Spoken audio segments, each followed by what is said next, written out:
Hello दर्शक नमस्ते। तपाईहरुको दिन पनि शुभ रहोस्, मेरो यात्रा पनि शुभ रहोस् भन्न चाहन्छु। अरे आज चाहिँ म जाँदैछु पहाड। बिहानै 5 बजे उठेर प्रुक गर्दै हिँडेको। बिहान लाइट पनि बन्द भएको थिएन बाटोमा।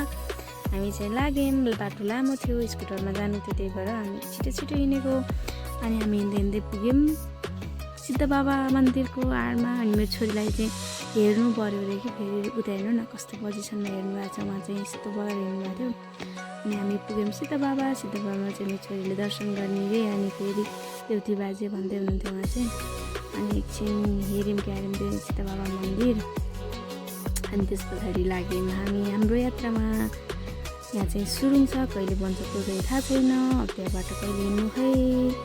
हामी चाहिँ त्यहाँबाट डराउँदै हिँडेको। फेरि हेर्नु न माथिबाट डुङ्गा खस्छ कि भनेर कि, त्यहाँ थाहै हुँदैन नि त कति बेला के खस्छ भनेर। अनि हामी चाहिँ यसरी लामो यात्रा चाहिँ हिँडेको थिएन कि स्कुटरमा। फर्स्ट टाइम हिँडेको हामी चाहिँ यत्रो लामो यात्रा। घरि उहाँले चलाउनु भएको थियो, घरि मैले चलाएको थिएँ। हेर्नु न मेरो क्युटी पाइ चाहिँ बिचमा सेफ्टी भएर बस्नु भएको अरे कि। अनि हामी पुग्यौँ जिमिरे पुल हुँदै गएको। अनि जहिले मलाई गाडी लाग्ने कि, अनि म चाहिँ आँखै नहेरिकन बमिट गर्दा हत्तु पर्थ्यो। को हुनुहुन्छ म जस्तो। म चाहिँ कहिल्यै त्यस्तरी फ्रेस भएर हिँड्नै पाउँदैन कि, जहिले गाडी लाग्छ बमिट गर्दै हिँड्छु कि जहिले नि।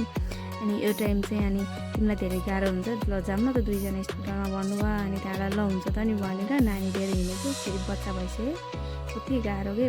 अब निदाइदिन्छ गाह्रो छ है, बिचमा बस्छ। अनि ऊ हात्तिन्छ बस्दा उसलाई पनि गाह्रो, आफूलाई पनि गाह्रो हुन त। अनि त्यहाँबाट हिँड्दै थियौँ, फेरि बाटोमा निदाइदिएर हेर्नु न यस्तो कति मिठो निन्छ फेरि। अनि उहाँ निदाउँदै हुनुहुन्थ्यो।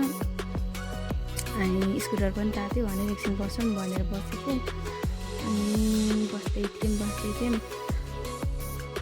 नानी चाहिँ निदाइसिन। हेर्नु न माथिको क्युट देखिने कि। म त बल्ल फर्स्ट टाइम हो कि यसरी आफ्नो आँखाले हेरेर खुल्ला फ्रेस भएर हिँडेको छैन त भनेर। म त आँखै नहेरिकन पुग्ने, आँखै नहेरिकन आउने हो कि। गाडी लाग्छ नि त फेरि घुमाउँछ। अब यसरी नै हिँड्दै हिँडेको। अनि त्यसपछि मैले चाहिँ अब मेरो चलाउनु पारो थियो। नानी मिलाएर नि उठिबाएर हिँडेको। अब हामी मम्मी चाहियो भन्दै थियौँ। अब हामी चाहिँ हिँड्दै पुग्यौँ रामदी चाहिँ कस्तो लाग्यो भने नि मलाई चाहिँ सबजनालाई त्यहीँ राख्छ जस्तो फिल भएको कि। हेऱ्यौँ अनि हामी सिक्का चढाएर अनि त्यहाँबाट एकछिन फर्क्यौँ त्यहीँबाट। अब हेर्दैछ म चाहिँ पनि फर्क्यौँ त भन्नु मिलेन है। त्यहाँ चाहिँ स्कुटर रोकेर अनि हामी चाहिँ हेरेर फर्किनु लाग्यो। उहाँहरू चाहिँ हेर्दै हुनुहुन्थ्यो कि। अनि फर्केर हामी चाहिँ गएको चाहिँ चिउरीको पुल झरेर हेरेको थिएन कि कहिले नि। अनि चिउरीको पुल हेरेको त्यहाँ झरेर कति लामो त। अनि मलाई चाहिँ पहिला सुरुमा थाहा थिएन कि यो कालीगण्डकी थुनेको रहेछ तल है। अनि मलाई यो चाहिँ के रहेछ यस्तो निलो र भन्दै हेरिरहेको थिएँ म चाहिँ। अनि जाम कि नजाम आँट पनि नआएको कि, फेरि म हाइटसँग डर लाग्छ क्या। अनि फेरि लत्त नि जाम भनेर गयौँ जान चाहिँ। पछि चाहिँ गएँ म, तर त्यो सुरुमा चाहिँ मलाई थाहा थिएन। कस्तो राम्रो लाग्यो कि।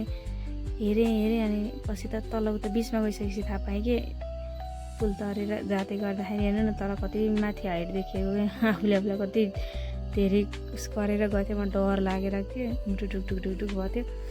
उहाँ तल थुने रहेछ कि काली थुने रहेछ, मिरमिमुली काली थुनेको भन्ने मलाई चाहिँ पछि थाहा भएको। फेरि के भन्दैछु म चाहिँ डराएर। हेर न अनुहार कस्तो बनाएछु मैले। यति धेरै डराएको म चाहिँ। हाइटसँग डर लाग्छ क्या मलाई। म एक्लै त जाने आँट थिएन, नानीको ड्याडी चाहिँ जानुभयो अनि मैले। अनि त्यस पछाडि हामी चाहिँ फाइनली घर पुगेपछि फेरि मेरो काम भनेको पकाउने हो कि। बिहान बेलुका पकाइदियो हो कि यहाँ पकाउने हुन्छ। इग्नोर गरिदिनु मेरो पकाउने भाँडालाई चाहिँ। अनि लोकल कुखुरा काट्नु परेछ बुवाले। अनि त्यस पछाडि लोकल कुखुराको मासु चाहिँ मैले पर भुट्दैछु। अनि मेरो चाहिँ पकाउने काम मैले चाहिँ मेहनत गरेर पकाउँदैछु, भाँडाको इग्नोर गरिदिनु होला। अनि मेरो मासु चाहिँ पाक्यो फाइनल्ली। अनि मासु पाकेर खानुपर्छ ल। Thank you for watching video.